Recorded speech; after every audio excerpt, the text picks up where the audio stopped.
Allahumma salli ala sayyidina Muhammadin abdika wa rasulika nabiyil ummi wa ala alihi wa sahbihi wa barik wa sallim.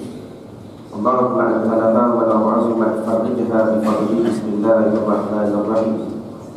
Assalamualaikum warahmatullahi ta'ala wabarakatuh.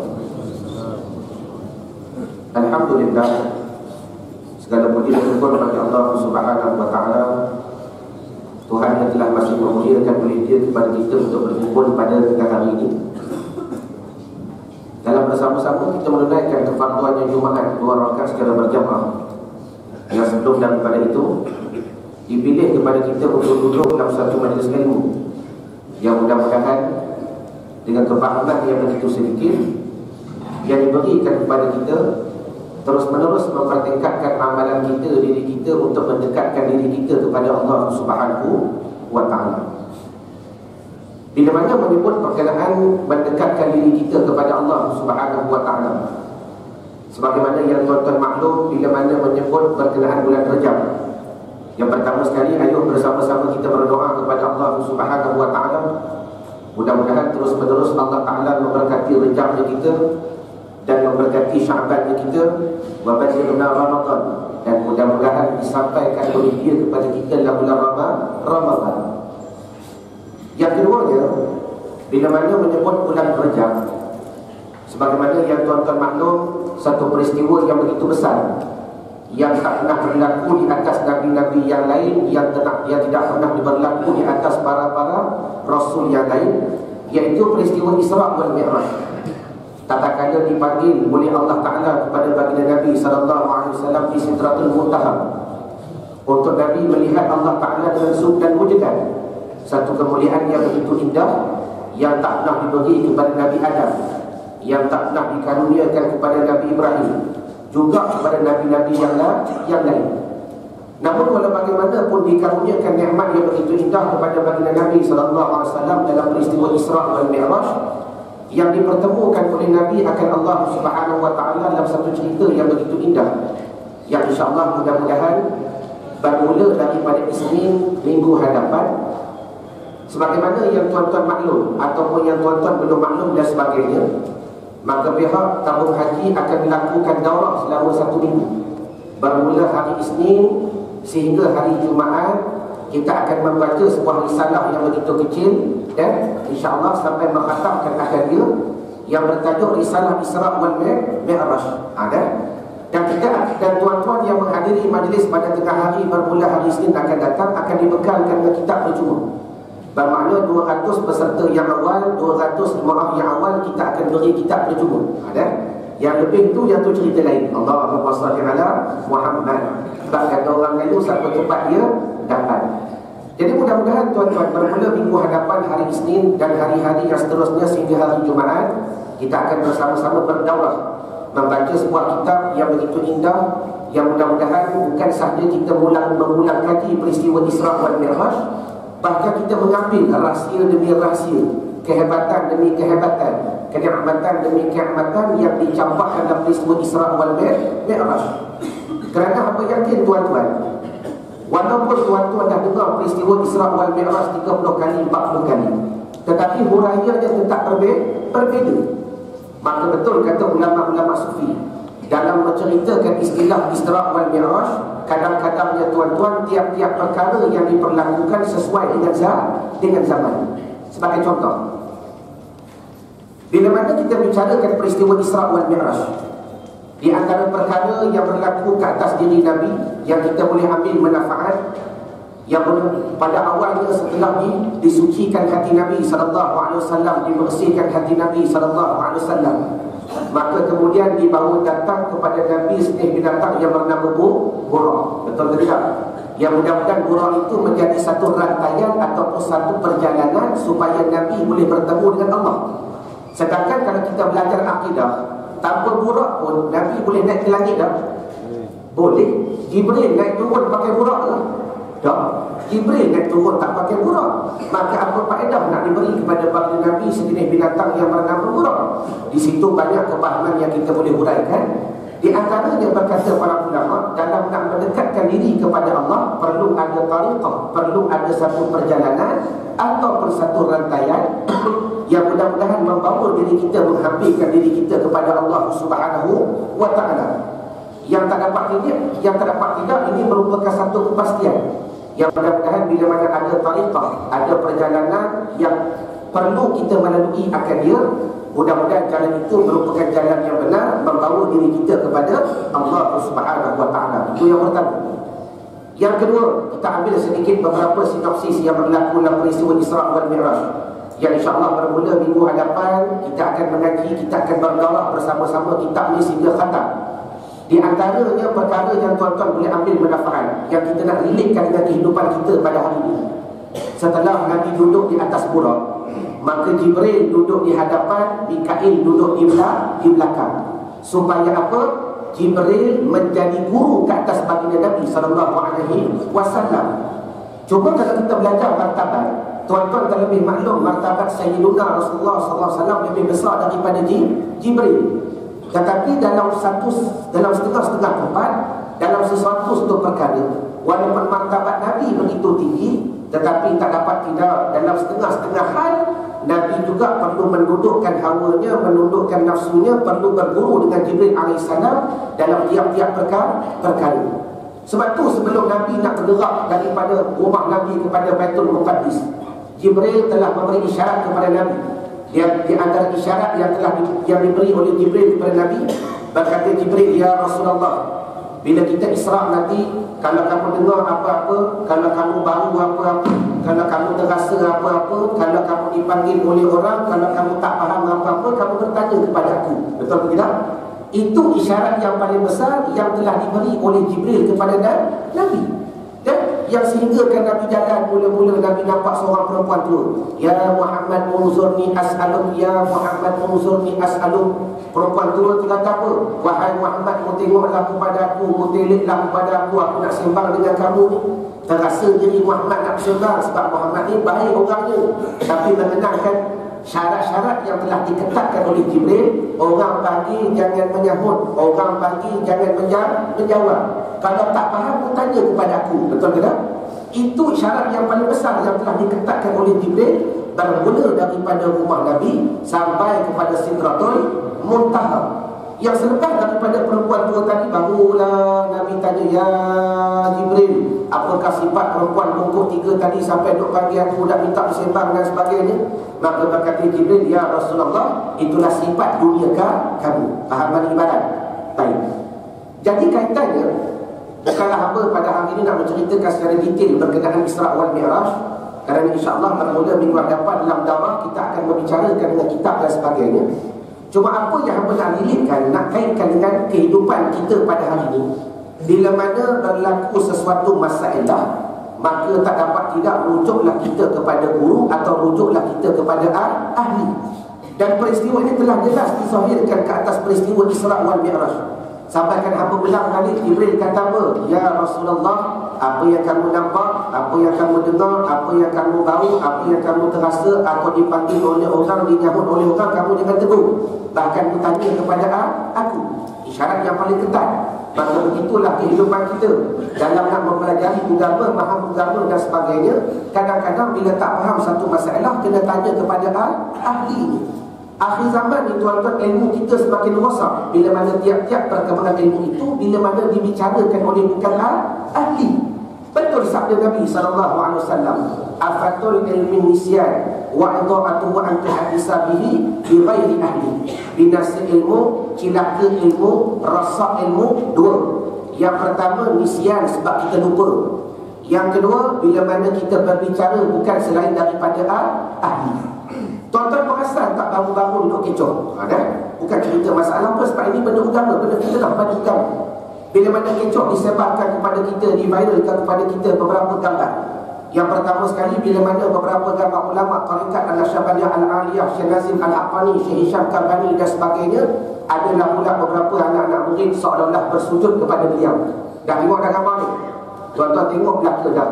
Sebab tu ingat tuan-tuan, mata ini kata Nabi tak dapat tidak memerlukan ilmu dalam nak memperjalankan akal ini. Telinga memerlukan ilmu, otak memerlukan ilmu, lidah memerlukan ilmu. Kalau tak ada ilmu, kita akan pandang semata-mata dengan hawa nafsu dan kepahaman akal. Inilah pokok tarikat bersujud kepada tok guru dan sebagainya. Sedangkan adakah tuan-tuan boleh pastikan perbuatan itu perbuatan bersujud? Dan apa yang berlaku sekarang ni, bila sampai gambar tu kepada kita, la ilaha illallah astaghfirullahalazim, ni pokok tarikat bersujud dengan tok guru. Kemudian kita faham benda tu salah, kita sebarkan dah. Kita tekan satu button yang bernama share, kita menyebarkan fitnah dah. Maka Allah Ta'ala telah memberi amaran kepada kita, al-fitnatu asyaddu minal qatl. Bermula fitnah itu lebih besar daripada membunuh. Dan bukanlah hamba tuan-tuan nak menegakkan Syekh Nazim, tidak, Syekh Hisham kami tidak. Kerana di hujung waktu nanti hamba akan huraikan yang telah difatwakan sesat oleh JAKIM itu kenapa kita akan sahkan. Yang tu kita kata betul. Apa yang JAKIM buat tu kita sokong. Cuma hamba nak huraikan gambar yang berlaku. Kerana apa tuan-tuan, tak ada pernah ulama tarikat mengajar kita bersujud kepada tok guru yang lain. Tak pernah ulama tarikat mengajar kita berrukuk kepada tok guru yang lain. Kerana apa? Kalau tuan-tuan tak faham dasar daripada asal, kita akan merasakan betul gambar itu seolah-olah bersujud kepada tok guru. Sedangkan hamba nak tanya tuan-tuan yang alim, tak pernahkah kita jumpa hadis yang berlaku di zaman Nabi SAW yang ada daripada sahabat-sahabat Nabi? Kalau kita kaji sejarah, bukan sahabat yang dekat, bukan sahabat yang besar-besar, tapi perbuatan ini banyak berlaku daripada sahabat-sahabat yang jauh, yang bila mana mereka seronok bertemu Nabi SAW. Sebagai contoh, satu kabilah, dan sebagaimana berkata Az-Zahir Al-Amri, dan satu kabilah daripada Abdi Qais. Abdi Qais ni tuan-tuan, satu kabilah yang menerima Islam bukan dengan sebab Nabi, dengan sebab para sahabat. Macam contoh ketika Muaz bin Jabal ke negeri Yaman, bila Muaz jadi gubernur, ada sahabat-sahabat yang baru menjadi Islam dengan sebab Muaz bin Jabal. Ada. Maka satu golongan daripada Abdi Qais ni, mereka masuk Islam dengan sebab sahabat yang lain, dan mereka kenal Nabi dari jauh. Mereka tahu warak Nabi, mereka tahu mulia Nabi, mereka tahu kehebatan Nabi. Maka pada satu hari mereka dijemput oleh Nabi untuk bertemu Nabi. Tuan-tuan bayangkan tuan-tuan, orang yang ketahui kehebatan Nabi, warak Nabi, kemuliaan Nabi, dijemput nak bertemu Nabi ni. Kita kadang-kadang baru mimpi Nabi kecoh dah, dan SMS 20 orang, WhatsApp 30 orang. Allah, seronoknya jumpa Nabi, mimpi Nabi. Yang ini Abdi Qais dijemput nak jumpa Nabi. Dan bila mana mereka bertemu akan Nabi SAW, buka kitab hadis tuan-tuan, dan dalam kitab riwayat mengatakan bila mana mereka sampai di hadapan Nabi, maka memburulah oleh mereka akan Nabi SAW. Lalu mereka mencium tangan dan mencium kakinya Nabi SAW. Hadis ada, kan? Sahabat ni dia cium tangan Nabi, dia cium kaki Nabi. Bila cium kaki ni tuan-tuan, bukan semestinya di bawah, kan? Ada juga sebut cium kaki ni cium lutut. Sebab tu hamba kata, hamba bukan nak benarkan Syekh Hisham Karbani, tidak. Hamba nak betulkan tanggapan yang berlaku. Takut-takut tuan-tuan berjalan ke negeri-negeri lain. Sebab pengalaman hamba duduk di Aceh, kebiasaan dah kalau tok guru tengah bersila, tengah duduk tuan-tuan, orang pengalaman hamba waktu duduk di Aceh, kebiasaan bila jumpa ulama, bila jumpa tok guru ni, selain daripada bersalam dengan tangan tok guru, dia akan cium lutut tok guru. Dan cuma kesimpulannya, apa yang hamba nak beri gambaran, ketika seorang itu nak cium lutut tok guru, dan tuan-tuan ambil gambar dan diviralkan kepada yang lain, tuan-tuan akan nampak apa? Seolah-olah dia bersujud kepada tok guru. Sebab tu hamba nak betulkan fitnah yang pertama, tak ada ulama tarikat suruh kita bersujud pada tok guru yang lain. Dan jadi itu perkara perbuatan nak cium kaki tok guru, sama ada tok guru suruh ke tidak, yang tu nombor 2. Sebagaimana tok guru terreda ke tidak, yang tu nombor 3. Sebagaimana yang berlaku di zaman Nabi. Kita kata ya, Nabi tak pernah suruh cium kaki beliau. Kita kata ya, sahabat-sahabat yang besar tak pernah cium kaki Nabi. Tetapi ini berlaku daripada sahabat yang jauh-jauh, yang kenal Nabi, yang mengetahui kehebatan Nabi. Dapat pula pas time jumpa Nabi, seronok sangat. Maka bila mereka di hadapan Nabi, jatuh cinta ke hadapan Nabi, maka bukan saja cium tangan Nabi, bahkan sampai cium kaki Nabi. Tuan-tuan belajar sejarah dah. Walaupun Nabi tak pernah suruh, walaupun Nabi tak pernah buat, tetapi bila mana Nabi ikrar, apa Nabi ikrar, dipanggil Nabi diam. Termasuk sunnah dah. Macam tak berani jawab ini, Allah mengaji bersungguh, dan mengaji biar sungguh, itu termasuk sunnah. Macam tuan-tuan amal selama ni lah, tengah-tengah atas Tuhan, tiba-tiba tertidur, dan tertidur jaga-jaga lah, habis tazkirah dah, tiba-tiba dengar pula tu apa tu Tok khotib kita baca khotib, dah baca khotib kita sambung tidur balik. Contoh, Allahumma salli ala Muhammad, sambung tidur balik. Tuan-tuan jaga-jagalah dari iqamah dah. Kita terus masuk kepada saf tanpa kita ambil wudu. Ini bukan perbuatan Nabi, ini bukan kalam Nabi. Nabi kata man nama fala tawatta, barang siapa tertidur maka ambil wudu. Cuma ini perbuatan as-sahabah. Bila satu hari dalam satu medan peperangan yang begitu hebat, malam tu Nabi berkhutbah begitu panjang. Tengah-tengah khutbah ada sahabat-sahabat yang sampai letih tertidur. Jadi kalau Nabi berkhutbah ada sahabat tertidur, pelik tak kalau Tok Bilal Tabur Haji berkhutbah ada kita tertidur? Tak pelik lah. Allahumma salli ala Muhammad. Contoh, tapi dia dah tidur. Kan? Baik. Habis berkhutbah, maka iqamahlah Bilal bin Rabah. Katakanlah Bilal bin Rabah, Nabi nampak sahabat-sahabat yang tertidur tadi lagi bangun dan masuk kepada saf. Maka Nabi tak tegur kepada mereka. Maka daripada perbuatan sahabat tadi, keluar dalam kitab-kitab fikih, barang siapa tertidur yang tak terangkat pampat pokok, maka tak batal wudu. Ada ibarat. Ini bukan kalam Nabi, ini bukan perbuatan Nabi, tapi ini perbuatan as-sahabah. Sama juga macam tadi. Dan kesimpulannya tuan-tuan, hadis begitu banyak. Antara hadis yang lain daripada Safwan bin As'al, bila mana dua laki-laki Yahudi yang mereka berhasrat nak bertemu akan Nabi SAW. Hadis ni dalam Tirmizi pun ada, dalam Abu Daud pun ada, dalam An-Nasa'i pun ada hadis. Maka dia rekaskan cerita bila mana dua laki-laki Yahudi ni tuan-tuan mendapat kesempatan bertemu dengan Nabi. Bila sampai di hadapan Nabi, faqabbala yadahu wa lahu wa nashhadu annaka nabiyyan. Maka mereka terus mengucuk tangan Nabi dan kaki Nabi dan bersaksi mereka itu bahawa kami mengesahkan kau dan Nabi. Allahumma salli ala Muhammad. Jadi kesimpulannya tuan-tuan, betulkan pandangan yang pertama, pandanglah dengan ilmu, bukan dengan akal, bukan dengan kejahilan. Gambar yang diviralkan kepada kita sampai dicop kata puak-puak tarikat ni sesat sehingga menyium tangan bersujud kepada Tok Guru, itu satu fitnah yang besar pada agama. Itu perbuatan dia nak cium kaki Tok Guru, yang telah kita berdatangkan dalil. Ada sahabat buat tak? Ada. Di antaranya berkata Imam Muda An-Nawawi rahimahullah ta'ala dalam kitab Dalilul Falihin, kalau hamba tak salah syarah bagi Riyadhus Shalihin, berkata Imam Nawawi, Sayyidina Ali karramallahu wajhahu juga ketika menzarahi pak saudara Ibnu Abbas, maka Sayyidina Ali pun kadang-kadang suka mencium tangan dan kaki Ibnu Abbas. Jadi hamba ulang balik, sebut kaki jangan faham semata-mata di bawah. Bila lutut pun kaki juga dah, bila peha pun kaki juga dah, kaki juga faham dengan ibarat. Cuma bentuknya, dah kalau orang tu nak cium lutut, kalau kita ambil gambar, memang gambar seolah-olah dia bersujud. Jadi hamba ulang balik kepada tuan-tuan yang telah menyebarkan fitnah. Kadang-kadang kita tahu, kita mengaku kita jahil. Allahu Akbar, ya dah Ustaz. Bila kita faham sampai gambar itu kepada kita, kadang-kadang kita rasa tak betul. Kita tekan satu button yang bertajuk share, kita sebarkan kepada orang lain, kita menyebarkan fitnah yang begitu besar pada agama. Jangan khawatir, Allah Ghafurur Rahim. Pintu taubat masih lagi terbuka, kita ampun kepada Allah, bertaubat kepada Allah. Yang mudah-mudahan sebelum daripada jauh sampai kepada halqum, Allah Ta'ala memberi kepada kita kemudahan yang diampunkan segala dosa. Jadi kesimpulan, apa natijah yang hamba nak ambil daripada peristiwa Isra wal Mi'raj? Sama juga berkata Jibril, ya Muhammad, ketika kita nak Isra nanti, apa yang kamu nampak, apa yang kamu dengar, ataupun apa yang kamu dipanggil, apa yang kamu disahut, apa yang kamu tak kerti, apa yang kamu tak faham, kamu tanya kepada aku. Sedangkan maqam Nabi lagi besar daripada Jibril. Tetapi dalam peristiwa ini khas Jibril kena menjadi guru ke atas Nabi. Nak bagi faham, begitu juga kehidupan kita dalam masalah tariqat. Apa yang boleh hamba syur kepada tuan-tuan yang hadir, ingat, dalam Malaysia ini antara mufti yang diberi mandat untuk menjaga masalah tariqat, di antaranya Mufti Negeri Sembilan. Daripada dulu arwah daripada sebelum ni Syekh Murtada dan sebagainya. Sebelum Syekh Murtada, bapa dia Syekh Ahmad bin Muhammad Sa'id. Mereka antara mufti yang diberi mandat dalam Malaysia ni. Ada kalau masalah tarikat, tanya dengan mereka. Masalah tarikat, tanya dengan mereka. Ini masalah kita tak kerti hujung pangkal. Masalah tu masalah tarikat, tanya bukan ahli tarikat. Bermakna jawapannya rosak tak? Habis rosak mana?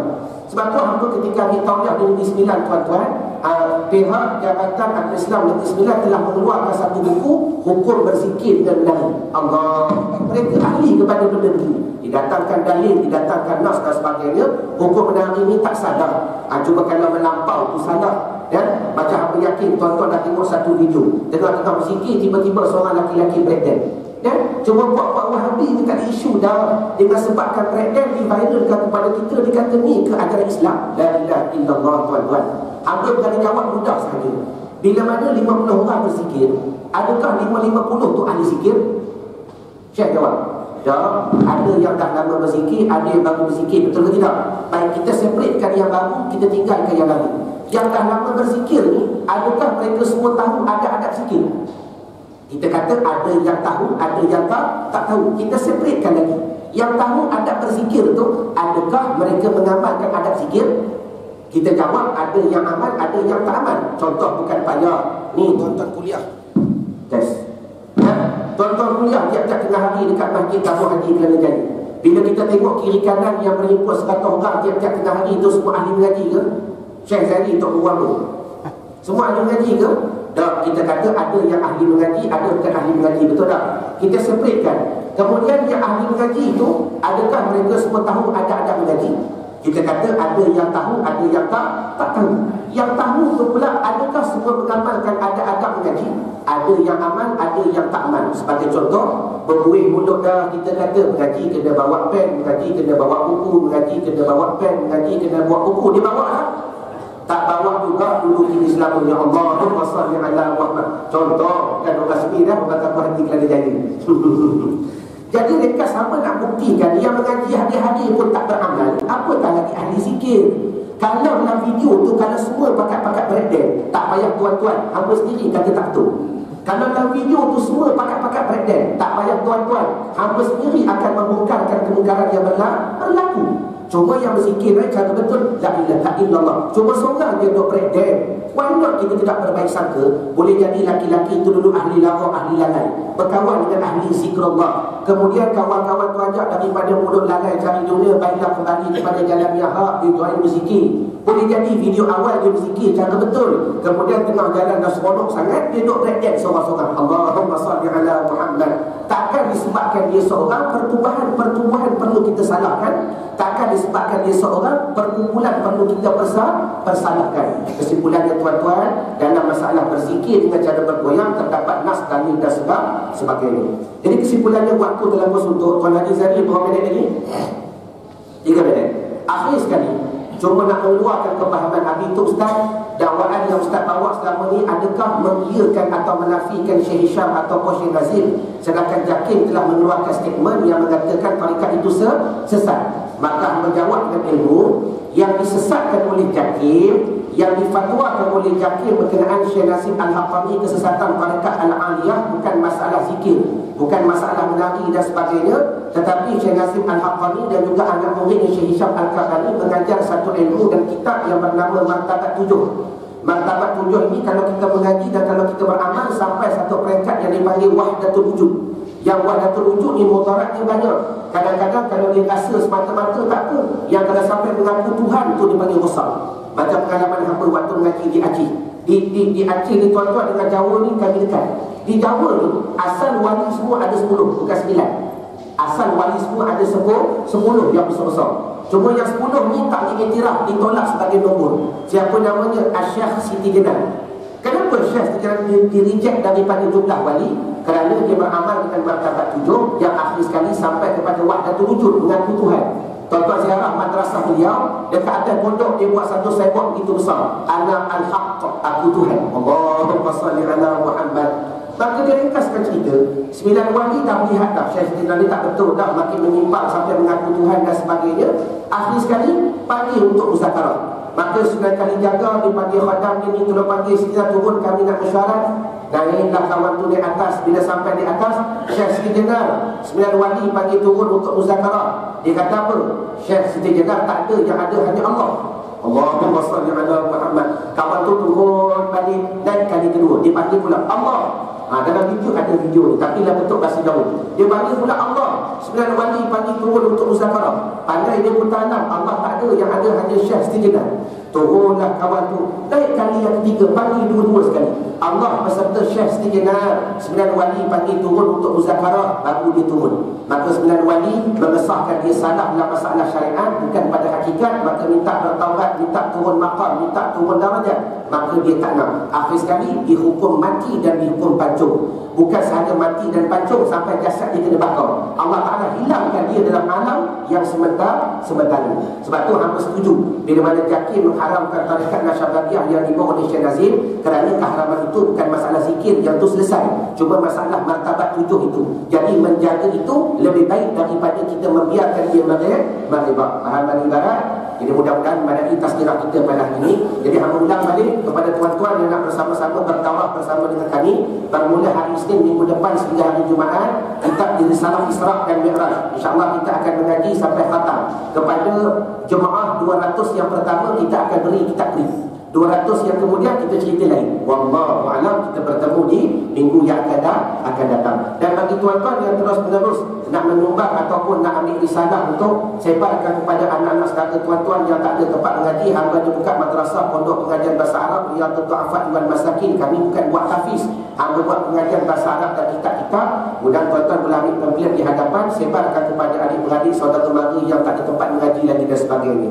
Bismillahirrahmanirrahim. Ar-Rahman 'allamal Qur'an, 'allamal insana 'allamahul bayan. Asy-syamsu wal qamaru bi husban wan najmu wasy-syajaru yasjudan. La tuharrik bihi lisanaka lita'jala bihi. Inna 'alaina jam'ahu wa qur'ana fa idza qara'nahu fattabi' qur'ana thumma inna 'alaina bayana bal huwa qur'anun majid fi lawhin mahfuz. Allahumma shalli 'ala sayyidina Muhammad sirri hayatil wujudi wa sabbi a'zami li kulli mawjudin salatan tuhafizuna biha al-Qur'an wa tufahhimuna biha al-ayat wa tahfazuna biha su'al qawli wal 'amali wan niyat wa 'ala alihi wa sahbihi wa barik wa sallim walhamdulillahi rabbil alamin. Assalamualaikum warahmatullahi wabarakatuh.